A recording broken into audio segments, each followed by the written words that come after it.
over a Jewish holiday of Passover, which makes it difficult for Jews to attend. Early accreditation of all the NGOs which participated in Durban I, along with clear statements of intent by the organization of the Islamic Conference, guarantee that the anti-Israel and anti-Jewish frenzy of Durban I will be replicated. The indefensible record of double standards, discrimination, and demonization of the State of Israel at the UN is not, however, only a tale of a successful takeover bid of the global organization by anti-democratic forces. It is also about the pernicious influence that the UN system, with its opportunities for power and resources, has had on democracies and the human rights communities that operate among them. The Durban Conference laid bare the havoc which has been wreaked upon the human rights world. Jewish NGOs, cognizant of the centrality of Zionism and the right of self-determination to true equality, were isolated and rejected by their longtime partners in the human rights movement. Most troubling of all, perhaps, was not the predictable bile of the anti-Semites, but of the human rights advocates who believed that undermining the welfare of Israel and Jewish self-determination was a sacrifice worth making to attain other ends.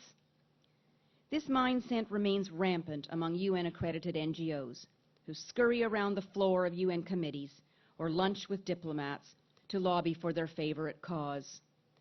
It is poignantly exemplified by the rise and fall of the stature of Human Rights Watch, based here in New York. Pandering to the majority at Durban, Human Rights Watch refused the entreaties of Jewish NGOs to vote against the NGO declaration labeling Zionism as racism. Executive Director Ken Roth was the first to champion the UN Human Rights Council.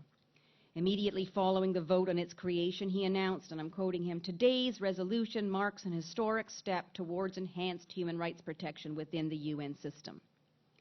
And in the middle of the 2006 Lebanon war, shortly after the Council had held its first special session denouncing Israel for violating Palestinian human rights, Human Rights Watch's Peggy Hicks made the place of Israelis in their human rights calculus unusually plain.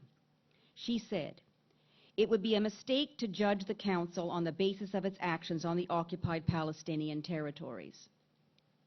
Speaking to those who condemned the Human Rights Council for being preoccupied with Israel, she responded, "It should be judged on how it addresses human rights challenges worldwide, not only on how it treats Israel." In other words, according to this leading human rights NGO closely connected with UN activities, egregious discrimination against the Jewish state is not grounds for condemnation or renunciation of the responsible institution. It is tolerable for human rights to be built on a foundation of Jew hatred. Jews are evidently supposed to pay the price of so-called UN reform and the possible protection of other people's human rights, and to advocate otherwise is narrow-minded and parochial. This is a UN human rights world 180 degrees from where it began. The Holocaust was supposed to have taught us that those who came first, for the Jew first, did not stop there. The UN Human Rights Council is repeating the history lesson for anyone who cares to observe.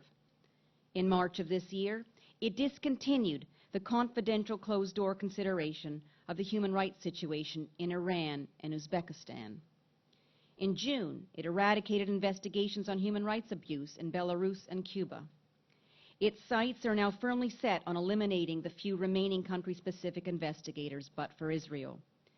The General Assembly is down to only 4 resolutions concerned about human rights violations but by specific states. That is, aside from the more than 20 on Israel alone. The Organization of the Islamic Conference's insistence on justifying terrorism with an Israeli or an American target has prevented the UN's adoption of any definition of terrorism or a comprehensive convention against terrorism for a decade. The UN Counterterrorism Committee, created in the wake of 9/11 to be the lead UN counterterrorism agent, has subsequently been unable to name a single terrorist terrorist organization or state sponsor of terrorism.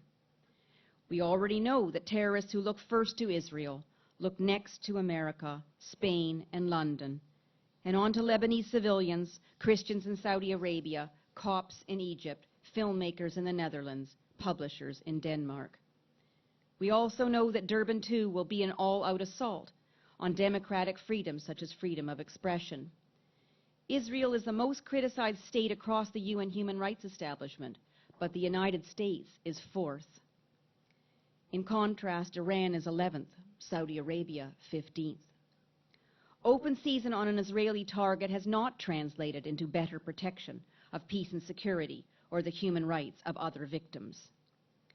The allure of UN's demonization of Israel is no doubt enhanced by a central deception, namely that anti-Semitism has nothing to do with it. The organization of the Islamic Conference takes this deceit to the absurd, claiming, as Algeria and Pakistan did a few weeks ago in the Human Rights Council, that anti-Semitism is about Arabs and therefore irrelevant to Israel's fate. But other UN actors are more subtle. The UN Special Rapporteur on Racism, Racial Discrimination, Xenophobia, and Related Intolerance, Senegalese Doudou Dieng, writes in his most recent report that anti-Zionism cannot be reduced either to anti-Semitism or to a refusal to recognize the right of the Jewish people to a state. It is unclear what's left over, but at bottom he is suggesting that some form of Zionism is unjustified. Ironically, Dieng's attempt at separating anti-Zionism from anti-Semitism was short-lived, as he immediately insisted that anti-Semitism in the Arab and Muslim world be understood in the context of the tragedy of the continuous occupation and suffering of the Palestinian people. The fiction that anti-Zionism, the denial of the self-determination of the Jewish people, is not always a form of anti-Semitism, is one dimension of an insidious strategy popular in UN and many other circles, that of dividing Jews from Israel. The recent UN embrace of Holocaust remembrance activities lends itself to such a rubric.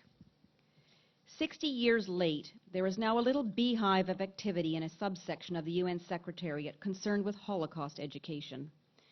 There have been 2 Holocaust Remembrance Days. Once a year, the General Assembly fills up with Jews who mostly listen to each other in the absence of many state representatives. And yes, Holocaust survivors are given an opportunity to speak. There was an exhibit by Yad Vashem at UN headquarters. A few UN officials have received training at Yad Vashem. Packages of materials on the Holocaust have been sent to UN offices in various countries.